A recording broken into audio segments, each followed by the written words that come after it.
अस्सलाम वालेकुम दोस्तों, मैं हूं मोहम्मद काशिफ और आप देख रहे हैं इन्फो कायनात। बांग्लादेश दुनिया के इन चंद मुस्लिम ममालिक में से एक है जहां जिस्म फरोशी को कानूनी हैसियत हासिल है। यहाँ तंगील में बांग्लादेश का कदीम तरीन और मुल्क का दूसरा बड़ा केबा खाना है जिसका नाम कंदापरा है। बरतानवी अखबार दी इंडिपेंडेंट के मुताबिक ये केबा खाना 200 साल पुराना है।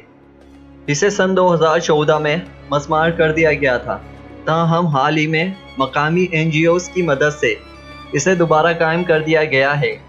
यहाँ रहने वाली अक्सर खवातीन यहीं पैदा हुई और यहीं पली बड़ी है और वो नहीं जानती कि अगर इसे ख़त्म कर दिया जाए तो इन्हें कहाँ जाना है। कंदापरा के हामियों का कहना है जिस्म फरोशी भी एक काम है और इस केबा खाने की खवातीन कोई और काम करना भी नहीं चाहती।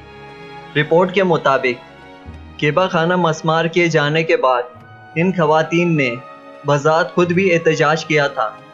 इनके एहतजाज के बाद बांग्लादेश की नेशनल वुमेन लाइजर एसोसिएशन हाई कोर्ट को इस बात पर कायल करने में कामयाब हो गई कि केबा खाना मस्मार कर कर इन खवातीन को वहां से बेदखल करना गैरकानूनी अमल है। इसके बाद ये जिस्म फरोश खवातीन फौरी तौर पर दोबारा इस जगह पर मुंतकिल हो गई और अपना धंधा शुरू कर दिया। अब इस केबा खाने के गिर्द एक दीवार बना दी गई है। इस महल्ले की गलियां इंतहाई तंग है जिनमें खाने पीने के स्टॉल लगे हुए हैं और जगह जगह चाय खाने हैं। कंदापरा की इस दीवार में मखसूस आबादी अपने ही कवानीन है जो बाकी पूरे मुल्क से बिल्कुल मुख्तलिफ है। इस केबा खाने के अंदर खवातीन इंतहाई कमज़ोर भी है और ताकतवर भी। यहाँ अमूमन 12 से 14 साल की उम्र की लड़कियाँ जिस्म फरोशी पर लगा दी जाती है। ये लड़कियाँ इंतहाई गरीब ख़ानदानों से आती है और अमूमन इंसानी स्मगलरों की बेहिस्सी इन्हें यहाँ तलक पहुँचाती है। इन्हें यहाँ किसी तरह की आज़ादी नहीं होती, इनके कोई हकूक़ नहीं होते।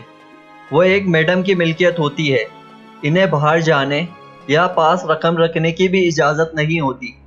इन लड़कियों को वो रकम इस मैडम को चुकानी होती है जो इनके बदले इसने अदा कर रखी होती है। इस रकम की भरपाई में अमूमन 4 से 5 साल लग जाते हैं। इसके बाद ये लड़कियां भी आज़ाद जेंसी वर्कर बन जाती है।